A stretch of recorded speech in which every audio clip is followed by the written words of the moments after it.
koľko to je ľudí. Ja neviem, či stíham nasledujúci let. Prešiel som už 3. kontrolou, na každom letisku som mal kontrolu. Rozbitý mobil som fakt neplánoval mať. Takže toto bolo fakt, že LTT. A zobrali mi môj príručný kufor. Strašne sa švika. Otrasná zima. Dúfam, že v Miami bude trošku teplejšie. Čaute kamoši, neverím, že toto hovorím, ale vítam vás pri mojom prvom oficiálnom YouTubeovom videu. Toto keby mi poviete pred pol rokom, tak sám tomu neuverím, ale teraz tu sedím, deň pred odletom na môj druhý semester do Ameriky. Áno kamoši, rozhodol som sa takto, pretože chcem svoju tvorbu posunúť trošku zase niekde vyššie a cítim, že na tom TikToku tie videá, keď takto sa tam proste japujem, nemajú takú pozornosť. Na YouTube si tu môžem japovať, rozprávať koľko chcem a fakt ja som človek, ktorý proste veľa rozpráva, vykecáva sa, ako napríklad aj teraz. No ale aby som sa dostal teda ku veci, čo vám chcem povedať, zajtra cestujem na svoj druhý semester do Ameriky. Letím z Viedne do Londýna, z Londýna do Miami a potom z Miami do Knoxville a poďme teda začať moju YouTubeovú kariéru. Ty kokos, toto keby videl 10-ročný Tomino, ktorý sa snažil natáčať na YouTube a bol to strašný fail. Akože nikdy som nič nepostol, ale proste donútil som brata, aby mi natočil video a ja sa doteraz pamätám, to bol taký cringe. A teraz som tu, ako vám natáčam svoj prvý vlog na YouTube, takže poďme začať túto cestu.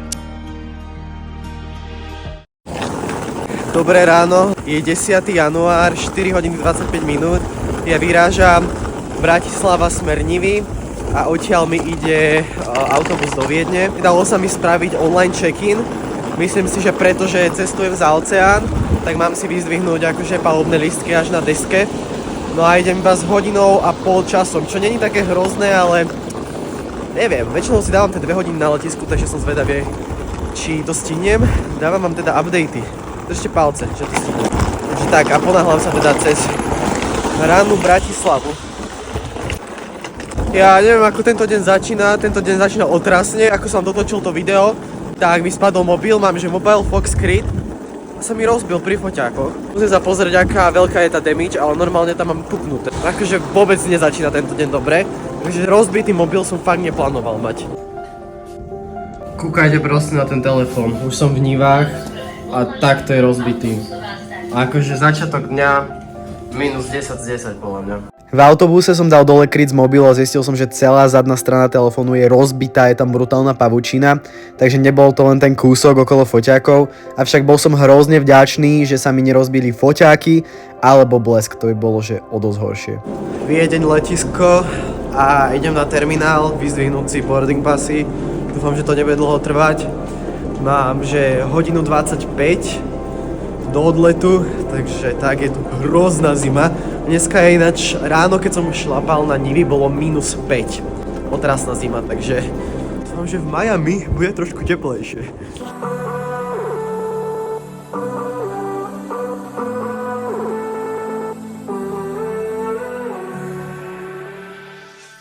Všetko som teda postihal, som už na gate, za chvíľu letím smer Londýn. Dostal som prosím pekne všetky 3 letenky, hej, na všetky 3 lety. Takže tak, a stala sa mi taká zaujímavá vec celkom.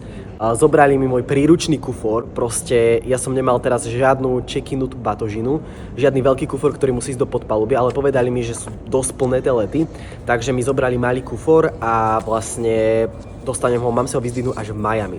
Takže letím teraz vlastne prvým letom z... Ktorá je prvá leteka? Tu nie. Táto je prvá. Z Viedne do Londýna mám 14 Ečko, potom z Londýna do Miami mám 40 Hčko sedadlo a potom z Miami do Knoxville mám 23 Dčko. Asi ani jedno nebude okno, nepriplácal som si, takže uvidíme. A tak bol som si ešte prezliec tepláky na vecku. A tak hlasím sa vám potom asi v Londýne. Uvidíme. Tam mám dosť dlhý prestup, takže tak.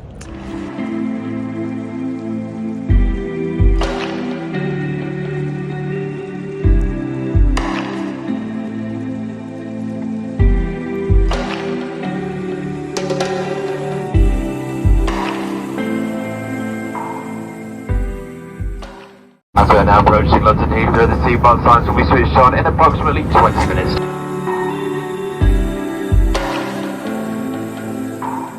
Tým, že toto londýnske letisko, ako vám neskôr aj poviem, je naozaj obrovitánske, tak po pristáti nás presunuli autobusom na terminál 5. Týmto autobusom sme šli cez letisko cca 10-15 minút, takže si len predstavte, ako obrovitánske naozaj toto letisko je, že sme sa museli presunúť 10 minút autobusom. Po príchode na terminál 5 som prešiel ďalšou bezpečnostnou kontrolou, kde mi skontrolovali batoh, a potom som sa začal poflakovať po letisku a hľadať miesto, kde by som sa mohol konečne naobedovať. Usadil som sa tu v nejakom Gordon Ramsay reštaurácii a bolo to brutálne drahé, dal som si proste nejaké detské menu, nejaký burger a hranolky, lebo od rána som nič nejedol. Tie hranolky vyzerajú ale celkom na výstene. Takže hranolky ako hranolky, ale také lepšie. Takže môžeme sa pozrieť, že ako vyzerá ten burger. Taká ochutnávka na londýnskom tomto. Vyzerá takto, hej. Idem ho vyskúšať, ako teda chutí.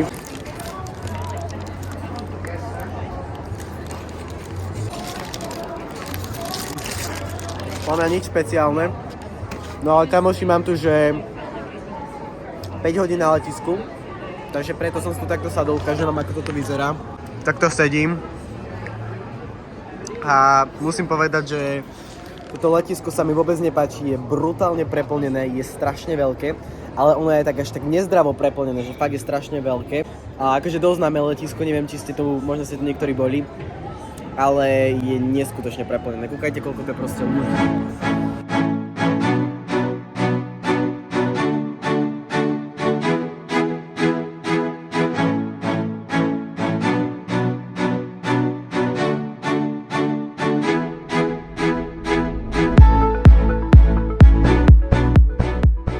Tým, že som mal v Londýne až 5 hodín na prestup, tak som sa vôbec nestresoval a všetko som pekne krásne stihol.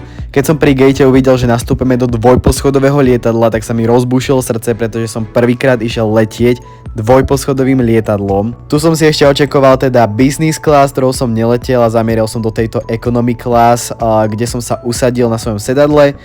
Na začiatku nám pustili ešte na obrazovkách takéto video, kde nás oboznámili so všetkými safety rules a potom neskôr nám obrazovky prestali fungovať, bohužiaľ. Bol to nejaký technický problém, kvôli ktorému sa nám letuške tak 15 krát ospravedlnili a tu môžete vidieť už jedlo, ktoré sme dostali hneď po vzlete. Nikdy som na týchto dlhých letoch nebol ani na vecku, takže som šiel očakovať aj vecko. A akože veľmi zaujímavé by som povedal, strašne dlho mi bolo už sedieť, takže som sa šiel potom neskôr aj prejsť. No a tu môžete vidieť, aký fail sa mi stal, keď som sedel na schodoch. Kamoši, už som to nedával, jak som tam sedel, takže šiel som sa trošku prejsť a pozrite, tu sú že schody na horné poschodie. Úplne som z toho v šoku, lebo v živote som nebol v lietadle, ktoré malo proste, že 2 poschodia, takže halus a tým, že sedím v uličke, tak je to strašne super, lebo sa môžeme trošku poprechádzať.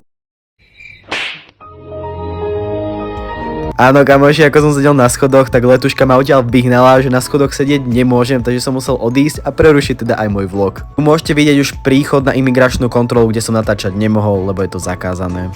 Nestíham nič, som v strese, je tu strašne veľa ľudí a prečo tu všetci rozprávajú po španielsky, naozaj nerozumiem, keď som proste prišiel, som na Floride, ale som v Amerike, všetci na mňa rozprávajú všetko tu je po španielsky. Toto som nečakal. Crazy, pozrite, koľko to je ľudí. Ja neviem, či stíham nasledujúci let. To je extrém.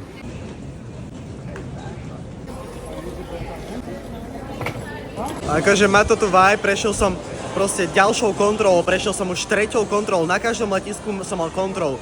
Keď som letel v auguste, toto sa mi vôbec nestalo. OK, stihol som to. Dobehol som na poslednú chvíľu, ale ešte nedávajú ľudí do lietadla, takže mám čas. Som totálne dopotený, je to hrozne teplo na tom letisku, musím to vyzliec a vyzerám už tak, jak vyzerám, lebo proste som úplne hotový z tohto dňa. Už mám dosť, už proste na hodinkách mám teraz za 3 minúty 3 hodiny ráno, teraz je za 3 minúty 9, no vlastne. Takže už by som mal v takomto čase spať, takže budem brutálne unavený, lebo jetlag. Cestovačky do Ameriky. Walking down the streets, feeling the breeze. In the sunshine state where dreams come with ease. Palm trees swaying with the ocean in view. This is the place where I always feel brand new. Sipping on a smoothie, chilling by the shore. Got my shades on, feeling like I can't be ignored. Sun-kissed skin, feeling so alive in the soft rap game. I strive to thrive. Waves crashing on the sand as I ride the vibe. Soft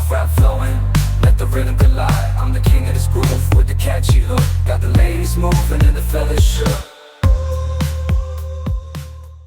Hlásim úspešný príchod späť na izbu, na kampus.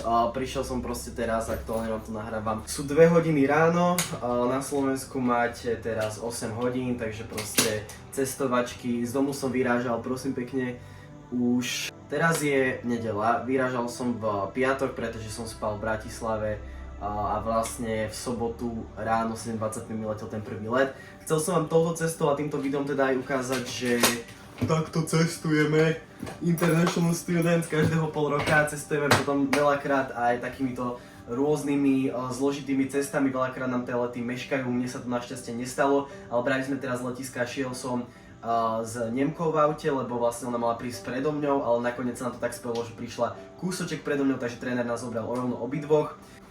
Už to zdal so mňou mobil, musel som ho napojiť na powerbanku zase. Ináč, takto keď cestujem, tak cestujem s 2 powerbankami, hej, lebo ináč proste ten mobil to nezvládá, takže to som chcel povedať, 8 hodín je, som jak taká babuška, 8 hodín je na Slovensku aktuálne teraz, takže ja teraz keď pôjdem spať, tak ja neviem koľko ani budem spať, lebo vlastne môj biomechanizmus bude nastavený, že keď bude 11 na Slovensku proste o tie 3 hodiny, tak ja sa si zobudím o tie 3 hodiny a budem sa stále spať, takže teraz budem bojovať ešte aj s jetlagom. Ale tak o tom toto presne je, neviem, či sa vám takýto koncept videí páčil, vlastne bolo to moje úplne prvé video a takto na YouTube. A tak, ak tak zanechajte like, môžete dať subscribe, akože je mi to jedno, bolo to také skúšobné videjko, že koľko času mi to zabere natočiť, zostrihať a či by ma to bavilo. Celkom ma to baví, tak uvidíme, ak by vás sa nám to páčilo, môžem pokračovať v tom. Ja sa idem vyspať, lebo som úplne unavený. Mám, že jeden je na regeneráciu a od pondelka začína škola, začína proces všetkého. Takže ak tak sledujte môj TikTok, tunak, alebo Instagram tunak a tam ma môžete zastihnúť stále. Majte sa krásne a čaute kamoši, idem spať.